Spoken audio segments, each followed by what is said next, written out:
Well, hello and welcome all you wonderful people out there in YouTube land to the Texas Special YouTube channel. For this September 2024 O-Gauge locomotive review, we are going to look at this Williams SD90MAC, which was originally a UP 1983 Missouri Pacific Heritage engine, but I had this KCS shell put on here. Since my son is an absolute KCS nut, I figured, why not? So that is the reason why the handrails don't match yet. Eventually I will paint these handrails black to match the locomotive. So this is your typical Williams engine. For whatever reason, the sound package is not working properly, but nothing is shorting, so I'm not sure what to do about that. That's a problem for another day. You Williams guys out there, if there's any Williams collectors that happen to be watching this, I didn't see any kind of a volume adjustment screw or anything, so if there's one that I'm missing somewhere, please feel free to drop that pro tip down in the comment section. To start off with, you have very good paint separation between the gray, the red, silver, yellow, and black. The decals on this thing and the lettering are actually very, very good, which I'm not that shocked about.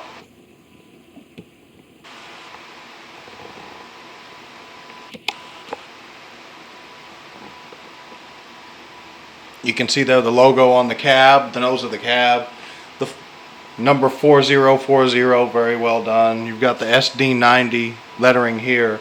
You've got some cast on vent and latch detailing here along the nose. Of course, the EMDF notating the front of the locomotive. And while we're here, we'll take a look at the trucks. You've got cast on brake cylinders, cast on journals with minimal riveting detail and some brake rigging here, all along the truck. These are one-piece metal castings. The hand railings are separate from the body. They are stamped sheet metal. You've got loads of cast on vent detailing along the long hood of the locomotive, as well as pretty clear paint separation between the lettering of the Kansas City Southern and this black band here that runs the length of the long hood.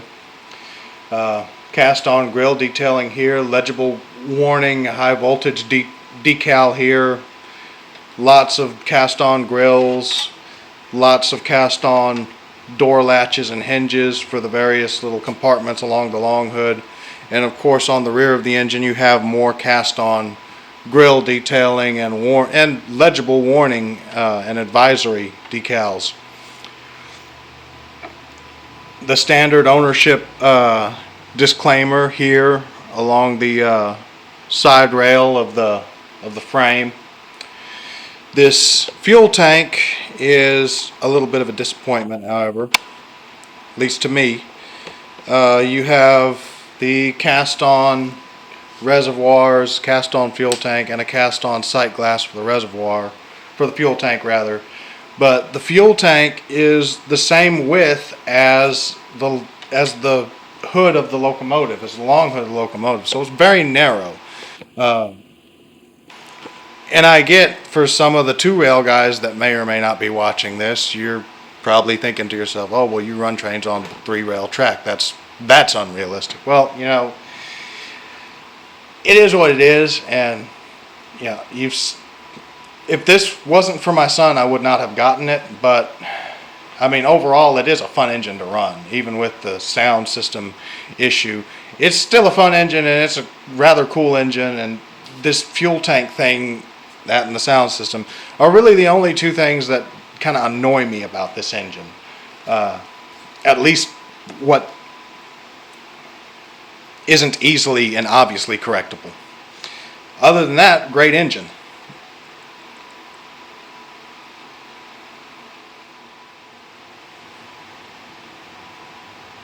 So here we are looking at the front of the engine, and please try not to let the mismatched hand railings distract you too much. For mismatched hand railings, the paint is pretty good, but it's kind of sloppy here in the corners as far as the paint separation. This Pilot, very minimalistic detailing, similar to what you would see with like a Lionel train set type 027 diesel. You have these operating magnetic knuckle couplers on either end of the locomotive. You have the number 4040 number boards here and here in the correct spots. A operating headlight and window glazing. You have some separately applied windshield wipers, which I do like, and you have this cast on railing grab iron that runs along the top of the roof of the cab. You've got the sand filling ports here and here, which is prototypically correct, and you have grab irons here, here, and here that are cast on to the locomotive, as well as grab irons here, here, and here. You've got the door, which is cast on the locomotive. Prototypically correct for a KCS engine, this would actually have a window here.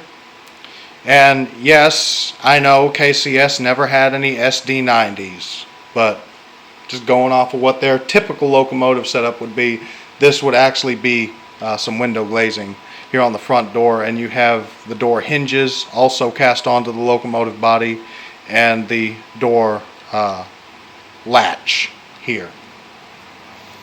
The walkways do not feature the safety tread. Oh well.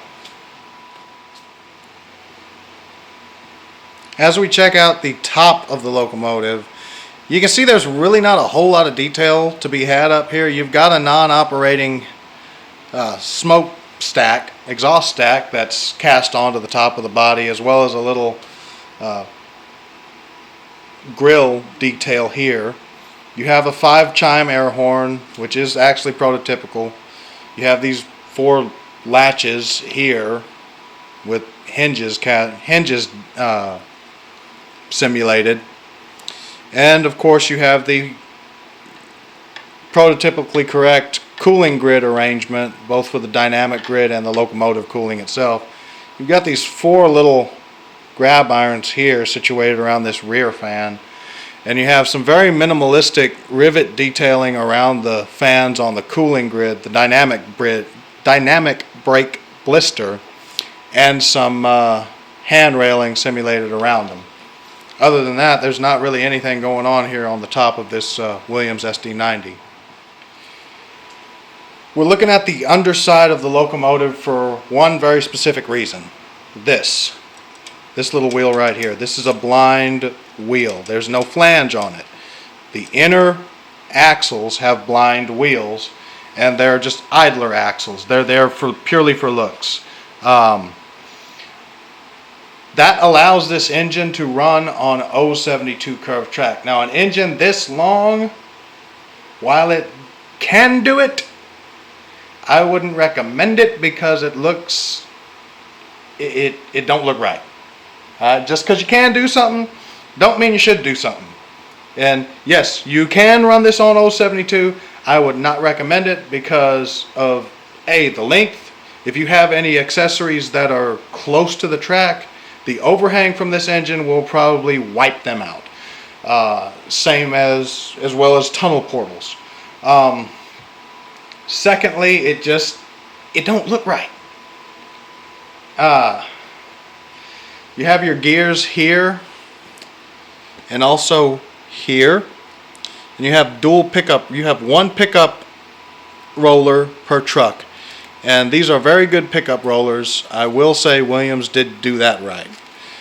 Now you have the magnetic thumbtack disc here for the operating knuckle couplers. True to Williams form, there are no manual uncoupling tabs on either one of the couplers on either end of the locomotive, which drives me nuts, which is why I don't own a whole lot of Williams stuff. But again, not for me, it's for the boy.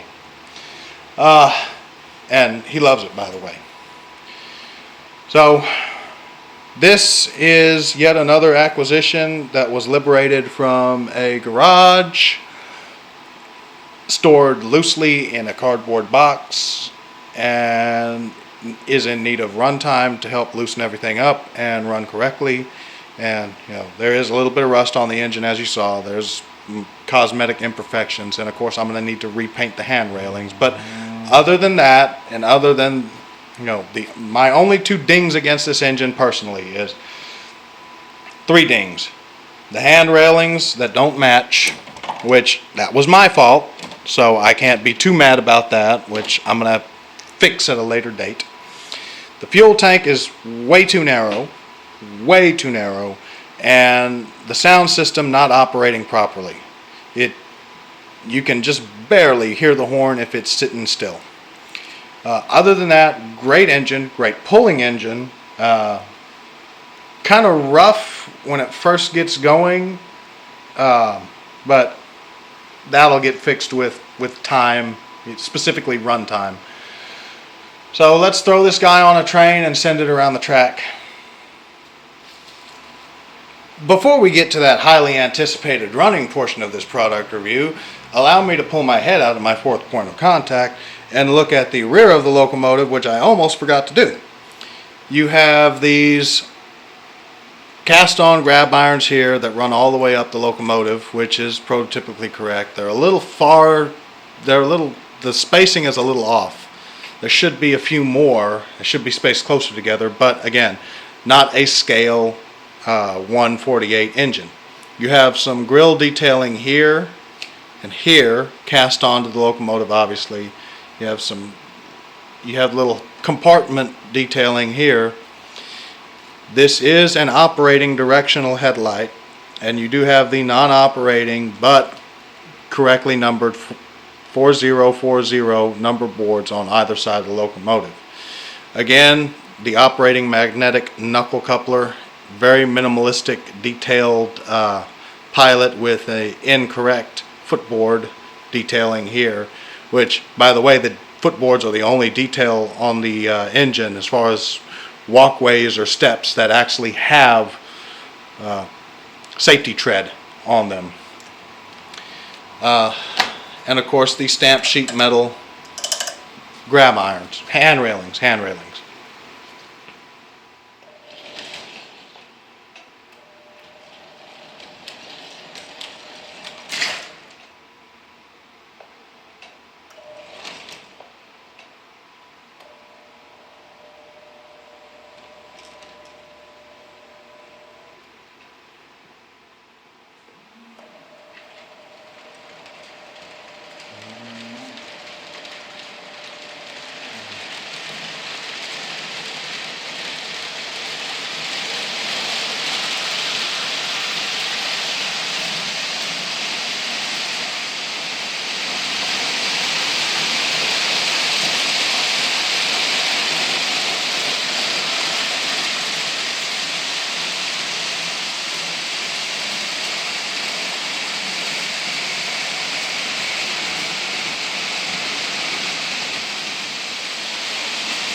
So that was roughly quarter throttle. I did not want to run this thing too fast because I am pretty sure even with 072 curves, this sucker will fly, and it is a good 4-foot drop onto concrete floor. So I did not want to go through that, which is why you could barely see the headlights if you saw them at all.